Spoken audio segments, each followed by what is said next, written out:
नमस्कार। दिन भर की बड़ी खबरों में आपका स्वागत है। मैं हूं आपके साथ आराधना।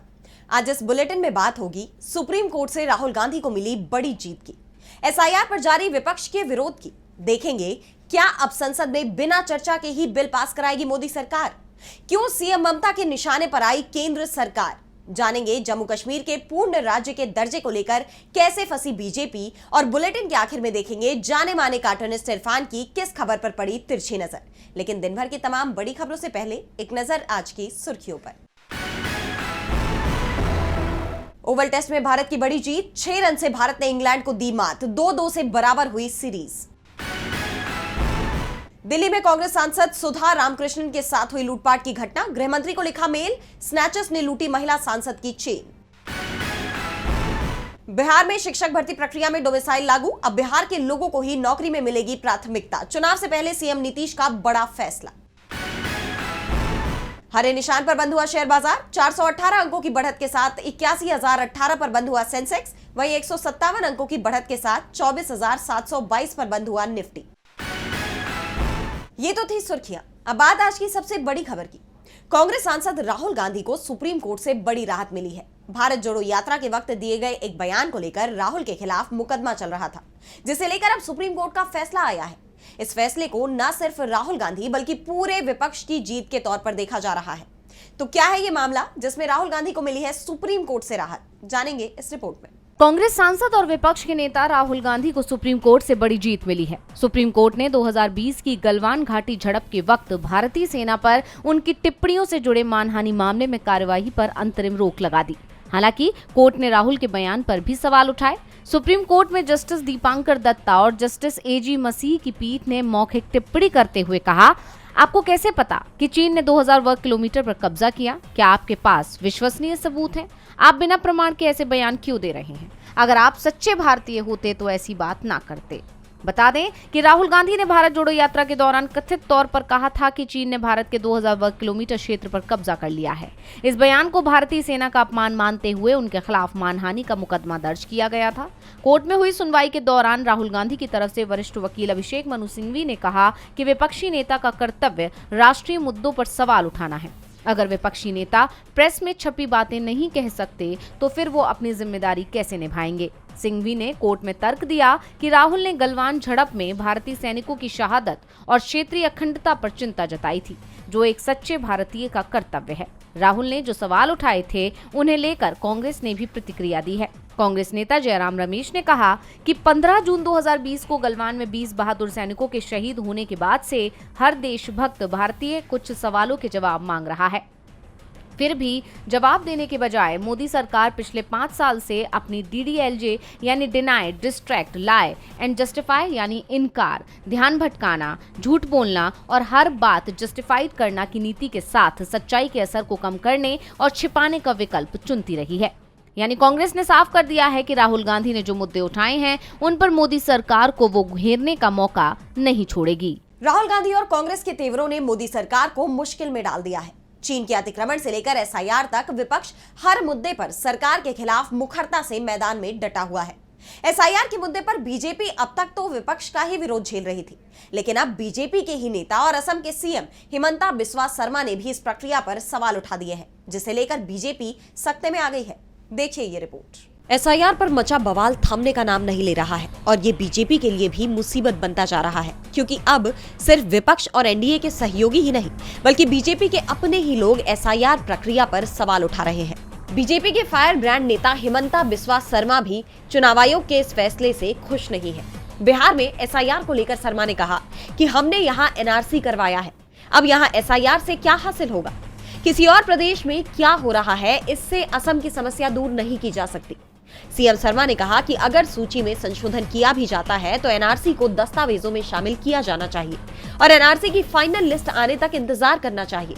सीएम शर्मा ने कहा कि वोटर लिस्ट में संशोधन करने से घुसपैठ का इलाज नहीं हो सकता है।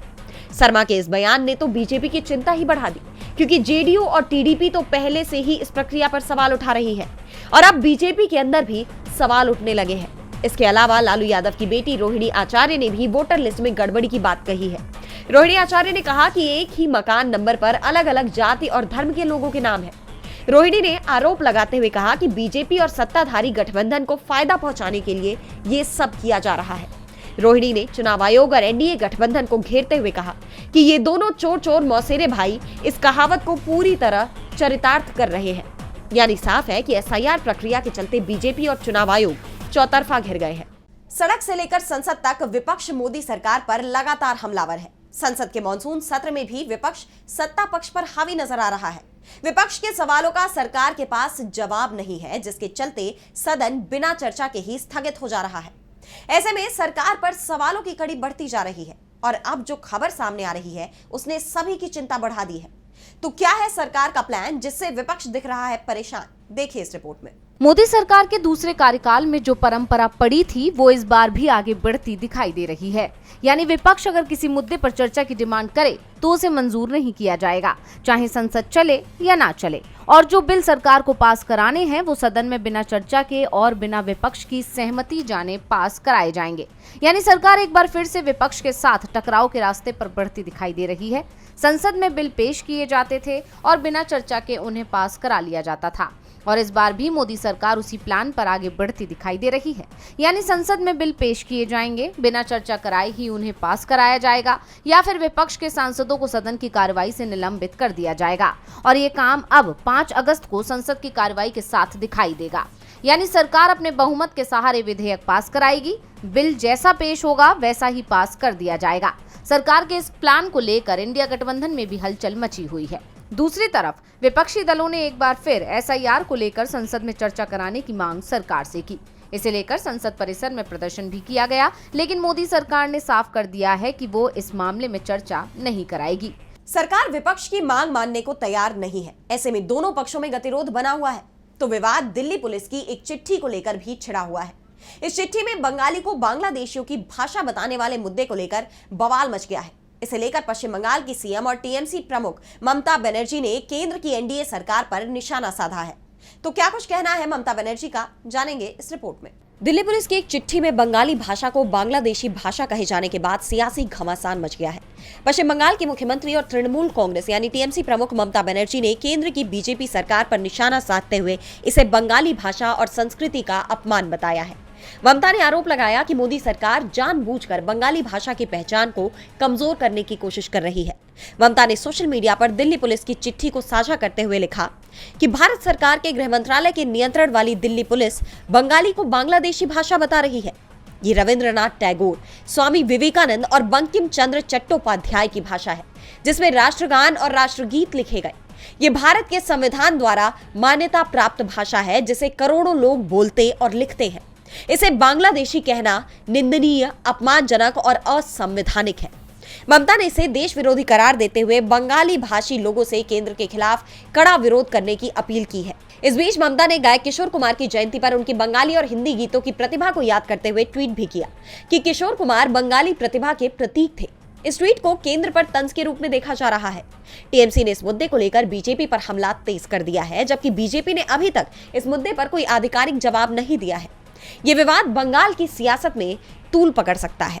मोदी सरकार सीएम ममता के निशाने पर आ गई है, तो हमले पूर्व सीएम फारूक अब्दुल्ला की तरफ से भी किए गए हैं।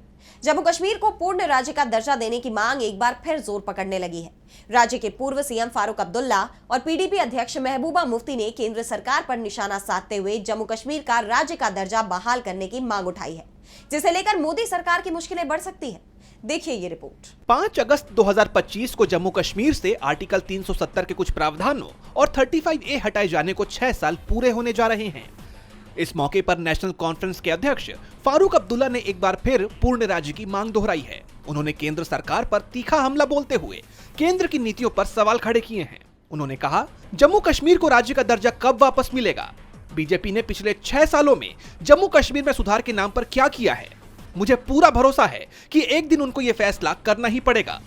यहाँ राजभवन में एक वायसराय बैठे हैं, लेकिन मुख्य व्यक्ति राजभवन में बैठे वायसराय ही हैं। इस व्यवस्था को बदलने का समय आ गया है। फारूक अब्दुल्ला यही नहीं रुके। कुलगाम में चल रही मुठभेड़ पर टिप्पणी करते हुए फारूक अब्दुल्ला ने कहा कि केंद्र ने दावा किया था कि आर्टिकल 370 आतंकवाद का कारण था, लेकिन आतंकवाद अब भी खत्म नहीं हुआ। इसके साथ ही पहलगाम हमले का भी जिक्र करते हुए फारूक अब्दुल्ला ने कहा कि यहाँ भी सरकार के दावे खोखले साबित हुए हैं। वहीं पीडीपी अध्यक्ष महबूबा मुफ्ती ने भी इसी मुद्दे पर केंद्र सरकार को घेरने का काम किया है। उन्होंने कहा कि 5 अगस्त 2019 को जम्मू कश्मीर से विशेष दर्जा छीनने के बाद हालात सुधारने का दावा किया गया था, लेकिन स्थिति बद से बदतर हुई है। 5 अगस्त को देखते हुए दोनों नेताओं की टिप्पणी और भी अहम हो जाती है। दोनों ही नेताओं ने केंद्र सरकार की नीतियों पर सवाल तो उठाए हैं, लेकिन अब इस मांग पर मोदी सरकार कोई एक्शन लेती है या नहीं, और जम्मू कश्मीर को राज्य का दर्जा वापस मिलता है या नहीं, ये देखना होगा। इस मुद्दे को विपक्ष संसद के मॉनसून सत्र में भी उठाने का काम कर सकता है। पूर्ण राज्य के दर्जे को लेकर जम्मू कश्मीर के लोगों को मोदी सरकार से बार बार निराशा हाथ लग रही है। इस बीच एक और दुख की खबर सामने आई है। झारखंड के पूर्व मुख्यमंत्री शिबू सोरेन अब इस दुनिया में नहीं रहे। लंबे वक्त से बीमार चल रहे शिबू सोरेन ने दिल्ली के सर गंगा राम अस्पताल में अंतिम सांस ली। मुख्यमंत्री हेमंत सोरेन ने इस दुखद खबर की जानकारी दी, जिसके बाद से राजनीतिक गलियारों में शोक पसरा हुआ है। कई लोगों ने शिबू सोरेन के निधन पर दुख जाहिर किया। देखिए ये रिपोर्ट। झारखंड के पूर्व मुख्यमंत्री शिबू सोरेन का 4 अगस्त की सुबह निधन हो गया। 5 अगस्त को रांची में उनका अंतिम संस्कार किया जाएगा। बताया जा रहा है कि अंतिम संस्कार में कांग्रेस अध्यक्ष मल्लिकार्जुन खड़गे और कांग्रेस सांसद राहुल गांधी शामिल होंगे। इससे पहले राष्ट्रपति और पीएम मोदी ने गंगाराम अस्पताल पहुंचकर शिबू सोरेन को श्रद्धांजलि दी। कांग्रेस अध्यक्ष मल्लिकार्जुन खड़गे, मीसा भारती, मनोज झा और आरजेडी के कई नेताओं ने भी अस्पताल में परिवार से मुलाकात की। शिबू सोरेन के निधन पर झारखंड सरकार ने 3 दिन के राजकीय शोक का ऐलान किया है। देशोम गुरुजी के नाम से प्रसिद्ध सोरेन ने सर गंगाराम अस्पताल में अपनी अंतिम सांस ली। वो 81 साल के थे। सोरेन पिछले 1.5 महीने से अस्पताल में भर्ती थे। उन्हें ब्रेन स्ट्रोक हुआ था। इससे उनके शरीर के बाईं ओर पैरालिसिस हो गया था। वो पिछले 1 महीने से लाइफ सपोर्ट सिस्टम पर थे। न्यूरोलॉजी, कार्डियोलॉजी और नेफ्रोलॉजी के डॉक्टरों की टीम उनका इलाज कर रही थी। शिबू सोरेन लंबे समय से किडनी की बीमारी से जूझ रहे थे। वो बीते 1 साल से डायलिसिस पर थे। उन्हें डायबिटीज थी और हार्ट की बाईपास सर्जरी भी हो चुकी थी। बीते कुछ दिनों से उनकी हालत गंभीर बनी हुई थी। शिबू सोरेन के राजनीतिक सफर की बात करें तो शिबू सोरेन झारखंड मुक्ति मोर्चा के संस्थापक और संरक्षक रहे हैं। शिबू सोरेन 2 मार्च 2005 को पहली बार झारखंड के सीएम बने, लेकिन बहुमत साबित नहीं कर पाने के कारण 10 दिन में ही उन्हें इस्तीफा देना पड़ा था। 27 अगस्त 2008 को शिबू सोरेन दूसरी बार झारखंड के मुख्यमंत्री बने। वो यूपीए के पहले कार्यकाल के दौरान कोयला मंत्री भी रह चुके थे। शिबू सोरेन का झारखंड राज्य के गठन में महत्वपूर्ण योगदान माना जाता है। शिबू सोरेन का जाना एक राजनीतिक युग का अंत माना जा रहा है, जिससे राजनीतिक गलियारों में सन्नाटा पसर गया है। लेकिन दुनिया में हलचल मची हुई है। रूस यूक्रेन युद्ध को खत्म करने का दावा करते करते अमेरिकी राष्ट्रपति डोनाल्ड ट्रंप अब इस युद्ध में सीधे एंट्री करते नजर आ रहे हैं। अमेरिकी राष्ट्रपति ने तो यह भी ऐलान कर दिया है कि वो परमाणु जंग के लिए भी तैयार है। तो रूस को भी चीन का साथ मिल गया है और दोनों देशों ने अपने युद्धपोत भी उतार दिए हैं। तो क्या बढ़ रहा है रूस यूक्रेन युद्ध का दायरा? जानने के लिए देखिए ये रिपोर्ट। रूस यूक्रेन युद्ध अब कभी भी तीसरे विश्व युद्ध में बदल सकता है, इस बात की आशंका जताई जा रही है, क्योंकि अमेरिका और रूस की तरफ से परमाणु जंग की धमकी दी जा रही है। अमेरिका ने अपनी 2 न्यूक्लियर सबमरीन उतारी तो रूस ने भी बड़ा पलटवार किया है। चीन के साथ मिलकर रूस ने जापान सागर में संयुक्त नौसैनिक युद्धाभ्यास शुरू कर दिया है। इसमें एंटी सबमरीन ड्रिल से लेकर जॉइंट गनफायर तक सब कुछ शामिल है। रूस और चीन की जॉइंट वॉर एक्सरसाइज को अमेरिका के लिए करारे जवाब के रूप में देखा जा रहा है। रूस की तरफ से एक बड़ा एंटी सबमरीन वॉरशिप इसमें शामिल किया गया है, तो वहीं चीन की ओर से 2 घातक डिस्ट्रॉयर, डीजल इलेक्ट्रिक पनडुब्बियां और सबमरीन रेस्क्यू जहाज एक्सरसाइज का हिस्सा है। चीन और रूस मिलकर अमेरिका को यह दिखाने की कोशिश कर रहे हैं कि एशिया पैसिफिक में सिर्फ एक ही सुपर पावर नहीं है। रूस और चीन का अमेरिका के खिलाफ खुलकर एकजुट रूप से आना इस क्षेत्र में बढ़ते तनाव को दर्शाता है। इस घटनाक्रम के बाद इस बात की आशंका और भी प्रबल हो गई है कि जल्दी ही तीसरा विश्व युद्ध छिड़ सकता है। रूस यूक्रेन के बीच 3 साल से जारी युद्ध में अमेरिका और चीन भी अब आमने सामने होंगे, और अगर ऐसा होगा तो नाटो देश भी इससे दूर नहीं रहेंगे। यानी दुनिया तबाही के कगार पर खड़ी है। बड़ी बात तो यह है कि रूस और चीन के ड्रिल के बाद अमेरिका की तरफ से कोई बयान सामने नहीं आया है, जबकि इस ड्रिल के निशाने पर सीधे सीधे अमेरिका को ही माना जा रहा है, क्योंकि पिछले लंबे समय से चीन और रूस के साथ अमेरिका के रिश्ते बेहद खराब चल रहे हैं, और ट्रंप जिस तरह से अपनी मनमानी कर रहे हैं उसे पुतिन और जिनपिंग ने चुनौती दे दी है। और बुलेटिन के आखिर में देखेंगे जाने माने कार्टूनिस्ट इरफान की किस खबर पर पड़ी तिरछी नजर।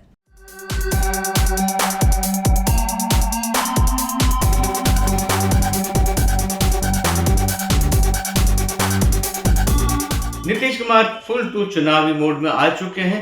उनके सलाहकारों ने शायद उनको ये कहा है कि आप अपना चुनावी पिटारा खोल दीजिए।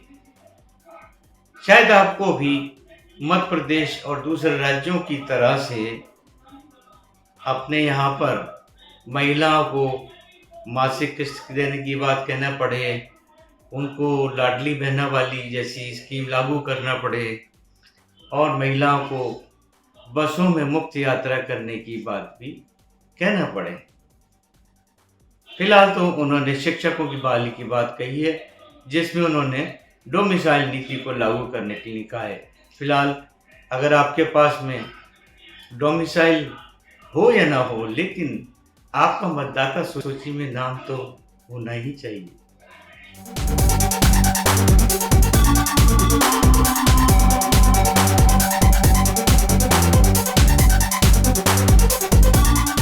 बहुत बहुत शुक्रिया इरफान जी। तो आज इस बुलेटिन में इतना ही। आप देखते रहिए डीबी लाइव। नमस्कार।